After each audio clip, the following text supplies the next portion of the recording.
Kalau kita ngomongin perusahaan farmasi, mungkin yang kebayang cuma obat. Padahal, di balik satu obat yang kita minum, ada strategi bisnis, teknologi, riset miliaran dolar, bahkan perang inovasi global. Hari ini kita bakal bahas dua perusahaan yang sama-sama bergerak di bidang industri healthcare, tapi punya cara inovasi yang sangat berbeda. Yang pertama adalah Vertex Pharmaceutical, biotech company dari Amerika yang fokus pada gene editing dan terapi penyakit langka. Dan satunya lagi adalah Kalbe Pharma, perusahaan healthcare terbesar di Indonesia yang membangun ekosistem kesehatan nasional. Pertanyaannya, gimana dua perusahaan ini menggunakan innovation untuk bertahan dan tumbuh? Mari kita simak selengkapnya. Kalau kita lihat dari bisnis modelnya, Vertex dan Kalbe sebenarnya bermain di game yang berbeda. Vertex itu fokus pada sesuatu yang disebut high value specialty medicines.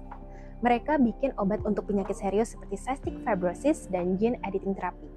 Dan menariknya, model bisnis mereka bukan jualan volume besar. Mereka justru menggunakan strategi high margin, low volume. Karena obat mereka sangat spesifik dan bahkan kadang belum punya alternatif lain, Vertex bisa menjual dengan harga premium. Ini sesuai dengan teori Paul Trout tentang science-based firms, di mana perusahaan mendapatkan keuntungan besar dari teknologi dan patent protection. Sementara Kalbe Pharma punya pendekatan yang jauh lebih luas. Kalbe nggak cuma jual obat, tapi membangun healthcare ekosistem. Mereka punya prescription medicine, consumer health, nutrition, sampai distribution dan logistik. Bahkan Kalbe juga masuk ke digital healthcare lewat EMOS untuk supply chain dan Klik Dokter untuk telemedicine. Jadi kalau Vertex fokus pada breakthrough innovation, Kalbe fokus pada infrastructure innovation. Mereka membangun jaringan distribusi dan akses kesehatan yang sulit ditiru kompetitor. Jadi kalau Vertex menang lewat teknologi, pertanyaannya sekarang gimana mereka membangun teknologinya? Jawabannya, ya R&D. Kalau bisnis model adalah mesin uang perusahaan, maka R&D adalah mesin inovasinya. Dan di industri farmasi, R&D bukan cuma soal eksperimen di laboratorium, tapi soal bagaimana scientific knowledge bisa diubah menjadi produk nyata yang punya business value. Menurut Paul Trout, innovation management itu adalah proses mengintegrasikan science, teknologi, dan commercialization. Dan menariknya, Vertex dan Kalbe punya pendekatan R&D yang sangat berbeda. Vertex menggunakan strategi radical innovation, mereka fokus pada new chemical entities, gene editing, dan terapi first in class. Makanya R&D mereka sangat kompleks, tapi juga punya global market potensial yang sangat besar. Kalau kita lihat mapping ini, Vertex berada di area technical risk tinggi, tapi market impact yang juga sangat tinggi.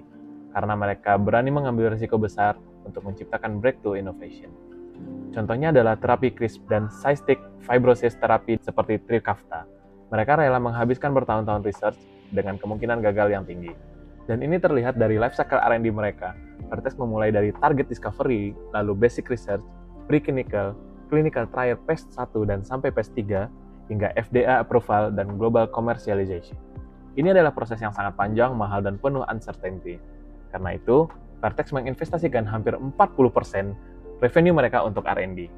Sekarang kita bandingkan dengan Kalbe Pharma, yang hanya sekitar 1-2%, tapi bukan berarti Kalbe Pharma kurang inovatif, hanya memang strateginya berbeda. Kalbe Pharma lebih fokus pada incremental innovation, di mana mereka kuat dalam generics, biosimilars, formulation mastery, dan supply chain efficiency. Kalbe lebih unggul dalam local formulation, adaptation, proses innovation, dan rapid market adoption. Mereka tidak selalu menciptakan teknologi baru dari nol, tapi mereka sangat efektif dalam mengadaptasi teknologi agar scalable dan cocok untuk kebutuhan market Indonesia. Makanya, life cycle R&D Kalbe juga berbeda. Mereka lebih fokus pada market analysis, teknologi transfer, local clinical trial, sampai BPOM approval dan mass market diffusion. Kalbe juga banyak menggunakan strategic alliance, seperti kerjasama dengan Genexine untuk biosimilar dan biologics. Ini membuat mereka bisa menurunkan technical risk, sekaligus mempercepat commercialization. Jadi, kalau disimpulkan, Vertex bermain di strategi high risk, high reward, sedangkan Kalbe bermain di low risk, tapi high scalability. Dua-duanya inovatif, tapi dengan cara yang sangat berbeda. Namun secanggih apapun hasil R&D sebuah perusahaan, semuanya akan percuma kalau teknologi itu gagal masuk ke market. Dan disitulah proses teknologi commercialization menjadi sangat penting. Teknologi commercialization sederhananya adalah cara bagaimana mengubah teknologi menjadi uang. Vertex sangat ahli dalam hal ini. Mereka menggunakan strategi yang dinamakan core asset internalization. yang artinya teknologi mereka dijaga dan dikembangkan sendiri agar kontrol terhadap intellectual property dan profit tetap tinggi. Contohnya bisa dilihat dari produk Trikafta dan Kaftrio yang telah menghasilkan pendapatan miliaran dolar untuk Vertex. Tapi di sisi lain, Vertex tetap melakukan strategic collaboration untuk mempercepat pengembangan teknologi baru. Misalnya, kerjasama dengan Moderna, licensing dengan CRISPR Therapeutics, dan akuisisi perusahaan Semma Therapeutics. Kalbe memiliki pendekatan yang berbeda. Karena mereka bermain di pasar Indonesia yang lebih besar dan kompleks, Kalbe lebih mengandalkan joint venture, licensing, dan local manufacturing. Mereka bekerja sama dengan banyak partner global untuk mendatangkan teknologi baru ke Indonesia. Contohnya kerjasama dengan Genexin untuk biologics, partnership dengan Helios, sampai dengan akuisisi Aventis Pharma. Semua ini membuat Kalbe bisa lebih cepat masuk ke pasar tanpa harus membangun semua teknologi dari nol. Tapi, meskipun teknologi tersebut sudah dikomersialisasikan, belum tentu teknologinya bisa langsung diterima oleh pasar. Dalam innovation management, ada satu hal yang sering dilupakan, bahwa teknologi yang bagus belum tentu langsung bisa dipasarkan. Paul Todd menjelaskan bahwa biasanya memang ada jeda dari inovasi dimulai sampai bisa diterima di pasar. Nah, dari Rogers, proses adopsi itu dibagi menjadi 5. Yang pertama, innovators, lalu early adopters, early majority, late majority, dan laggards. Nah, kalau kita lihat contoh Vertex, mereka bermain di teknologi yang sangat advance dengan produk-produknya seperti gene terapi dan CFTR. Nah, biasanya produk-produk ini tidak langsung bisa dipasarkan di pasar. Biasanya dipasarkan terlebih dahulu melalui dokter spesialis, rumah sakit klinis, dan juga treatment center. Jadi, Vertex lebih dekat dengan kelompok early adopters karena mereka butuh bukti klinis, persetujuan yang rumit, dan juga sistem reimbursement sebelum produk mereka dipasarkan di market. Berbeda dengan Kalbe Pharma, ini mempunyai model yang sangat berbeda. Kalbe mempunyai banyak unit usaha, mulai dari farmasi, health product, sampai distribusi dan logistik. Jadi, pendekatan dari masing-masing unit usaha mereka itu berbeda.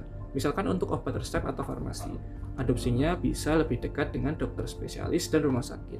Tetapi untuk produk-produk kesehatan dan nutrisi, pasarnya jauh lebih luas dan bisa masuk ke kategori kelompok early majority, bahkan late majority.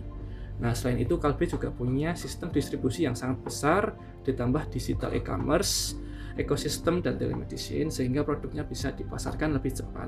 Jadi pertanyaannya, bukan cuma siapa yang lebih inovatif, tapi siapa yang lebih cepat berhasil mengubah inovasi menjadi adopsi di pasar. Kalau kita menggunakan framework Paul Todd, Vertex termasuk perusahaan dengan leader atau offensive strategy. Mereka berusaha untuk menjadi pionir teknologi global. Fokus mereka adalah radical innovation. Mereka rela mengambil risiko besar demi menciptakan teknologi yang benar-benar baru. Sementara Kalbe lebih cocok disebut sebagai kombinasi fast follower dan market segmentation specialist. Mereka tidak selalu menjadi penemu yang pertama, tapi mereka sangat kuat dalam mengadaptasi teknologi dan membawanya ke market regional. Dan justru itulah kekuatan Kalbe. Karena innovation itu gak selalu tentang siapa yang paling canggih. Kadang innovation terbaik adalah teknologi yang benar-benar bisa diakses masyarakat. Kedepannya, Kalbe punya peluang besar untuk naik kelas menjadi innovation leader di Asia Tenggara. Caranya, meningkatkan R&D intensity, memperkuat patent strategy, membangun strategic alliance, dan fokus pada niche disease tertentu.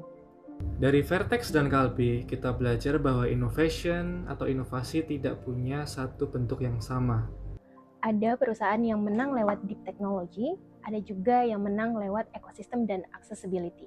Tapi keduanya punya satu kesamaan, yaitu innovation bukan cuma soal menemukan teknologi baru, tapi soal bagaimana teknologi itu bisa menciptakan value untuk bisnis dan juga masyarakat.